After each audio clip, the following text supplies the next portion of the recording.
టేకిశెట్టిపాలెంలో NREGS ఉపాధి హామీ పథకం గ్రామ సభ నిర్వహించారు.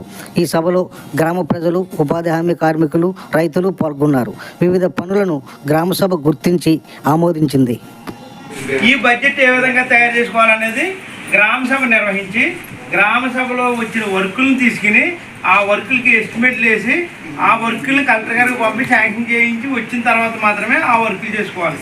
ఇప్పుడు మన ఉపాధి కూలి ఎంత అమ్మ రోజుకి 300 295 రూపాయల నుంచి 300 లోపు మేము వేస్తాం అమౌంట్. 300 రూపాయలు అంటే అదనంగా మెటీరియల్ కూడా మనకి ఉంటుంది కాబట్టి అది 200 కలుపుకుంటే మనకు సుమారుగా టేకిశెట్టిపాలెం 115 జాబ్ కార్డులు ఉన్నాయి.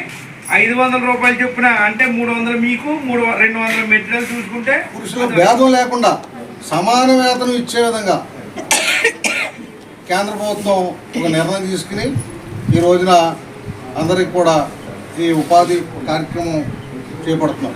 దీనికి సంబంధించి సిమెంట్ రోడ్డు నిర్మాణం, అలాగే బీటీ రోడ్లు, సచివాలయాలు, తర్వాత రైతు భరోసా కేంద్రాలు, ప్రతి దుక్కున సీసీ రోడ్ల నిర్మాణం, కాళ్ళలో పనులు, అదేవిధంగా రైతులకి అనుసంధానం చేస్తూ, రైతులు చాలా ఇబ్బంది పడుతున్నారు మనుషులు లేకపోవడం వల్ల, వారికి అనుసంధానం చేస్తూ కూడా ఈ రోజున ఎకరం అరెకరం ఉన్న రైతులు ఎవరైతే ఉన్నారో వారందరూ కూడా ఆయా చెట్ల దగ్గర పనులు చేపట్టే విధంగా కూడా ప్రభుత్వం అనుమతించింది. ఈరోజు మన గ్రామ ముఖ్య ఉద్దేశం ఏంటంటే గత సంవత్సరం మీకు ఆల్రెడీ మీకు 100 రోజులు కంప్లీట్ అయింది. ఈ సంవత్సరం 100 రోజులు పనులు చేపట్టడానికి మన ప్రణాళిక సిద్ధం చేయడానికి జేఏ గారు అదే రియల్ ఎస్టేట్ కూడా నిర్ణయం తీసుకోవడం జరుగుతుంది.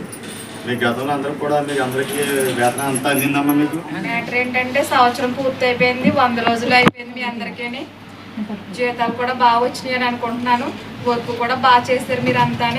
ఈ పై కూడా తీర్మానం మా బోర్డు అయితే మీకు ఏది ఇబ్బంది ఉండదు.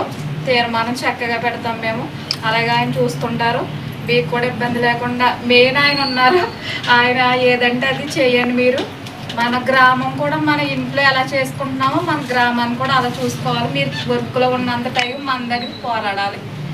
అలాగే ఎక్కడ వర్క్ అంటే అక్కడికి వెళ్ళి మీరు ఇబ్బంది లేకుండా చేస్తున్నారు, మాకు కూడా తెలుసు. అలాగే మా వల్ల జరిగేది ఏది ఉన్నా కూడా పంచాయతీ తరపు నుంచి మేము సహకరిస్తాం. దాంట్లో ఏమి ఇబ్బంది లేదు మీకు.